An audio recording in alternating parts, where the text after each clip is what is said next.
Welcome to the workshop. Okay, and it was going so well until I noticed this.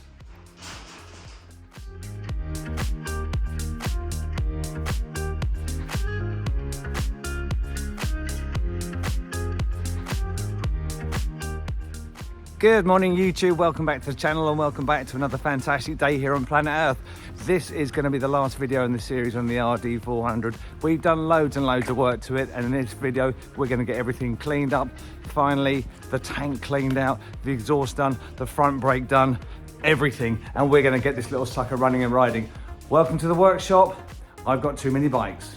Okay, it's the front brake master cylinder. I've just popped this off. Bizarrely, it kind of works, but it's going to get pulled apart for a clean, and we'll just check the pistons out. The only elephant in the room is these 4 screws here, which are absolutely rusted fast. You can probably see I've already tried that one. I know there's probably viewers screaming at the screens now. You should be using a JIS screwdriver. Well, I don't have a JIS screwdriver, but I've got screwdrivers that fit perfectly in there. And this is just solid. So plan is, get over to drill press. I'm going to drill these out very carefully. I don't want to go knackering the top here. And drill this out so I can take the lid off, and then I should be able to get to the studs, and then I can work on the studs. I've got much more meat to play with on the studs there. So yeah, off the drill press, we'll get these drilled out and we'll come back. Well, that didn't go as planned. They got destroyed, but we're in. So let's see if we can get these pesky studs out.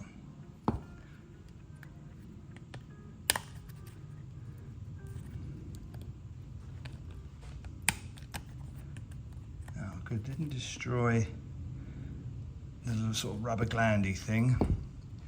Hang on, tools required. And as usual, I'd like to point out that I'm not a trained mechanic. I've worked on lots of bikes, but like a lot of us YouTubers, we just go about it our own way. We get there eventually, and we learn something. Ow, me. And we learn something in the end.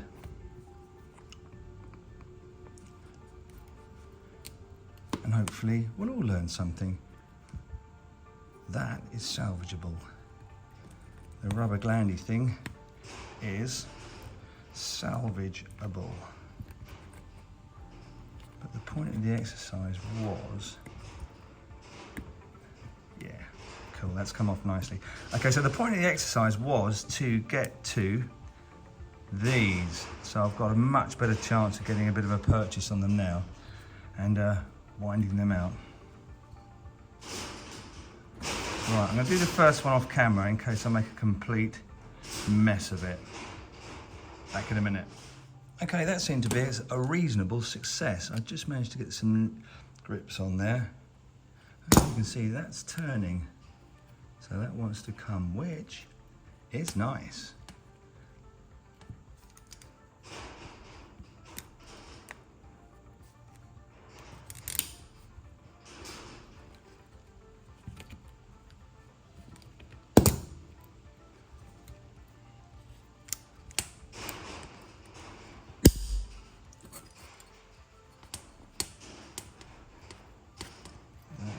Result. World's longest thread, bloody hell. There we go. And she's out. Grand. Okay, let's whiz through the next 3.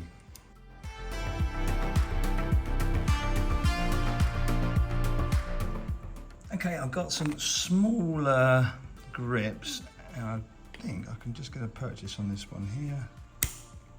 Yeah, gotcha.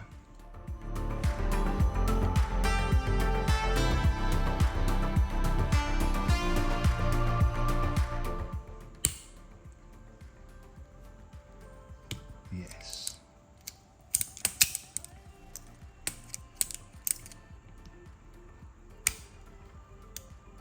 Gotcha. That's a proper result. So my guess is, as these are coming out pretty freely, my guess is they were corroded into the plastic fitting at the top, which is bizarre, but no, they wouldn't shift at all. Okay, let's pop these little two suckers out in here. Welcome to my world. More stuck fittings. More screwdriver. That's way too big.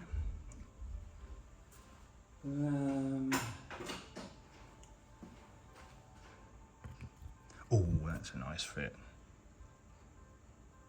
Yeah, crack. Lovely.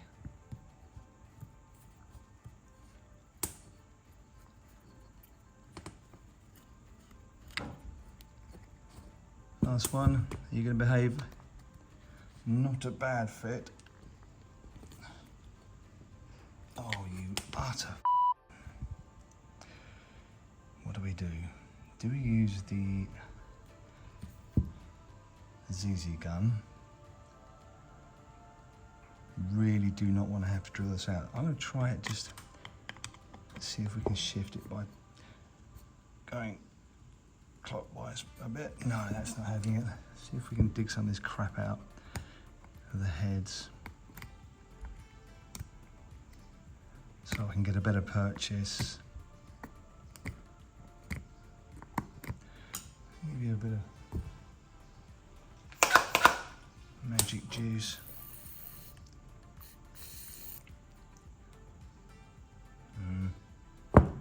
Doesn't look good, does it? Let's go again. With all my might. Oh, yes. And crack. There she goes. Fabulous. What lies within? Oh, that was another video. Oh, God.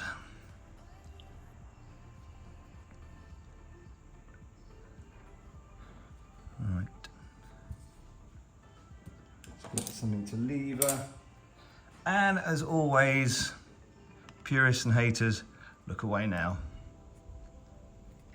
I can feel that movement there. This is actually sitting on an O-ring.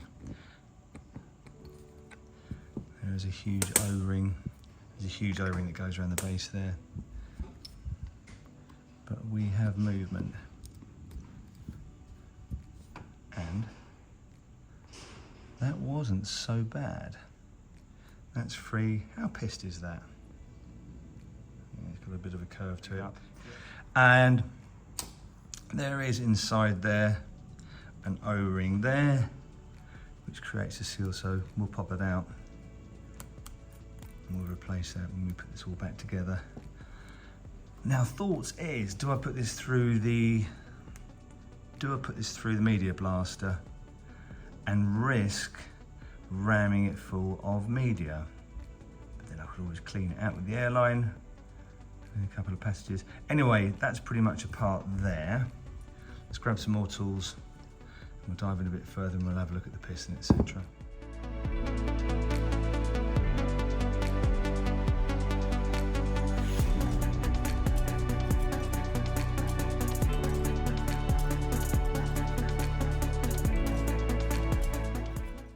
There. Yeah, you can see there is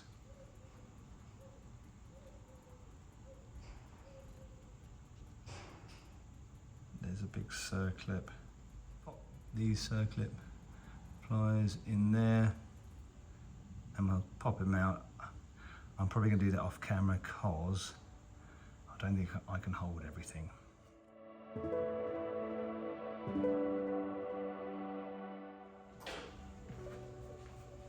Without knackering anything, there's a distinct lack of rubber seal there. Hello. What went flying across the workshop? It's probably the, yeah, there's a metal sort of C-clip somewhere. Anyway, that's a part.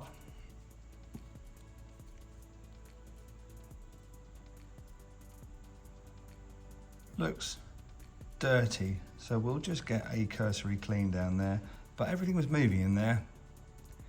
which is great. I've got a new seal there and I've got a new seal there. I'll just clean all this stuff back up again. Okay. I now know what I had flying across the workshop. It was the little brass metal disc that goes on there. I think I've got a couple of those floating around. So let's have a bit of a clean up. I'll bring this back to the bench when it's ready to put back together.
Okay, got fuel.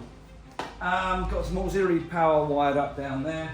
And boys and girls, I'm not lying, this is honestly the first time I've tried to try this since the engine rebuild, since we had all those failures before. So wish me luck. Let's see what happens. Let's try a bit of choke. Couple of primary kicks, don't know.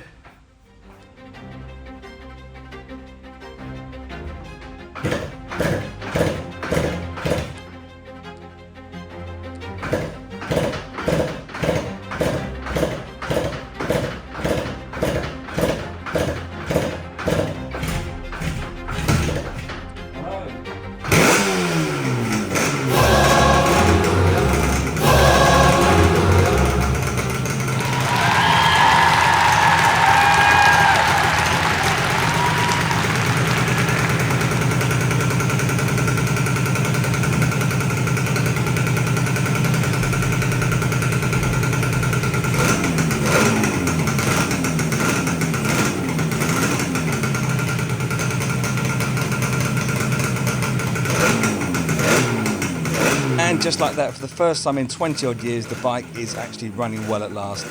Even though I don't look it, I'm super chuffed here. Okay, so let's get everything else cleaned up. Now, yes, this really is just normal catering foil, and yes, this method does work.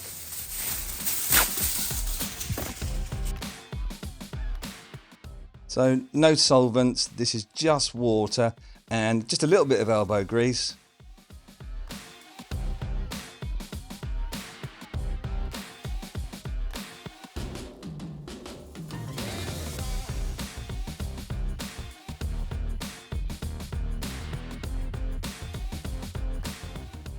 Yeah, and 5-10 minutes later, that's the results.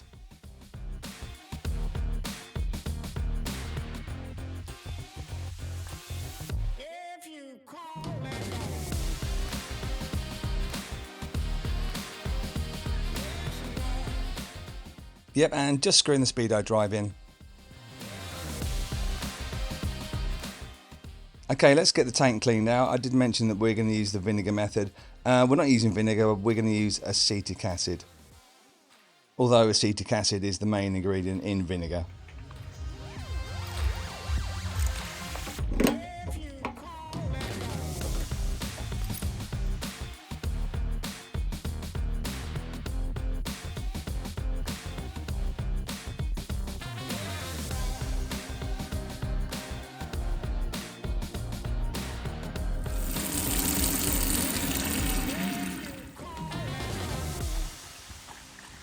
I let the acetic acid mix sit for about 24 hours.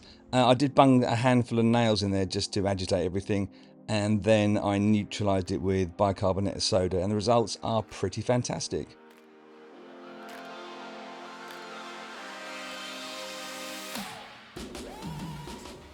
Back onto the engine, it's the chain and the sprockets.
And we all know which way this should go round.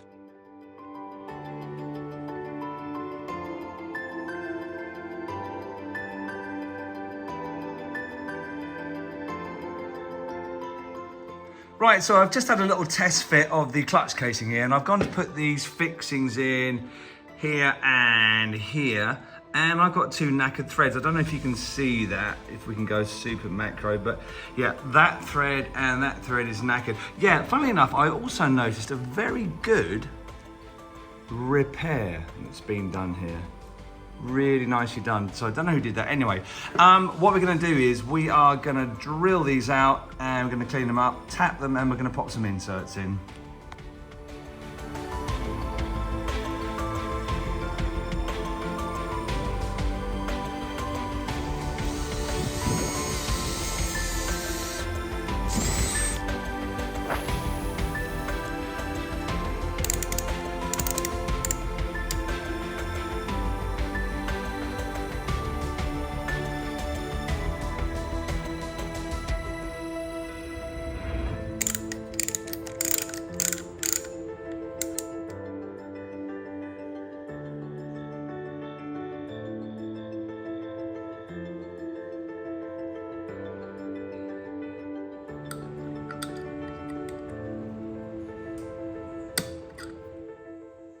Right, so that's 2 lovely little thread repairs done. So we've got inserts there and another little insert popped in there. For some reason, I haven't got the gasket to go in here, which isn't a problem. So we're just going to use the Loctite MR5922, the aircraft sealant, just to pop around the flange here, just where it meets up. And then we're going to get this clutch case fitted up.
Okay, so just before I put the adjusting cover on, I want to show you what I use on the bolts here on the engine, especially when I come up to a painted surface. You can get these super little low profile washers here. So that just stops the head from gooling on the paintwork. Makes a really nice job.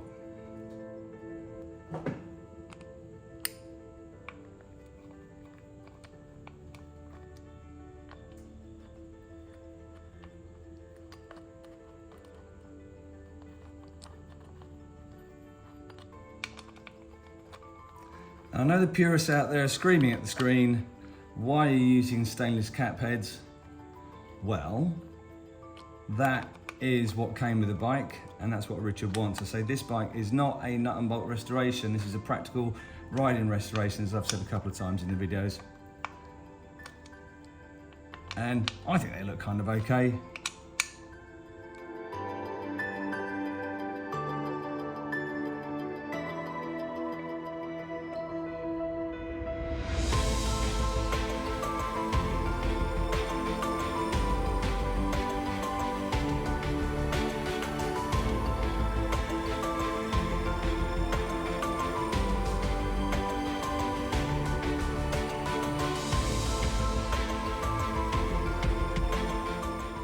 Okay, so we've got the world's ugliest gear shifter, but it's going to go back on the bike. I'm going to lock this off with a cap head bolt, and on the bottom I'm going to put a locking washer and a nut just to lock everything together.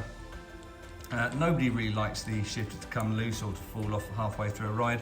Just makes it a bit of a short ride, doesn't it?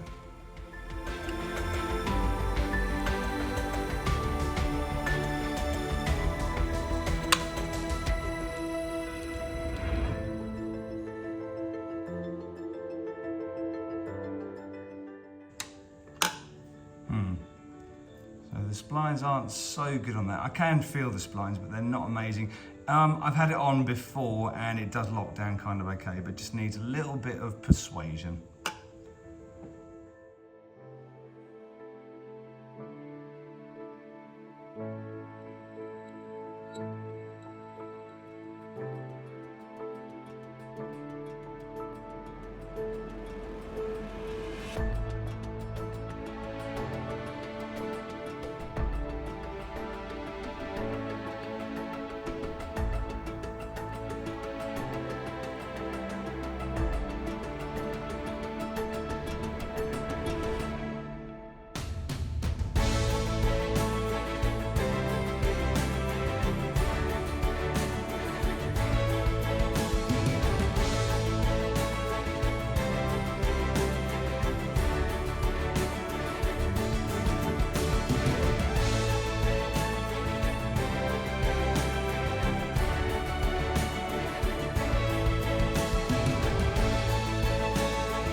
And we're done. They say you can't polish a turd, but you can certainly put some sprinkles on it and make it look nicer. I think we've achieved what we set out to do. Later on this year, I'm going to put together a supercut from start to finish, about an hour and a half, including some footage of me taking the bike back to France to give back to Rich and his first ride. Okay, so if you like my little series here, give me a thumbs up and consider hitting that subscribe button. In the meantime, if you're out on the bike, ride safe, keep it rubber side down between the hedges, and I'll see you back at the workshop very soon. Peace out. So just before I put the clutch adjusting cover on, I just want to show you what I use when I use, fuck me. Super little profile, fuck me. Okay, and come up to a painted surface here. You can get these super little fuck me.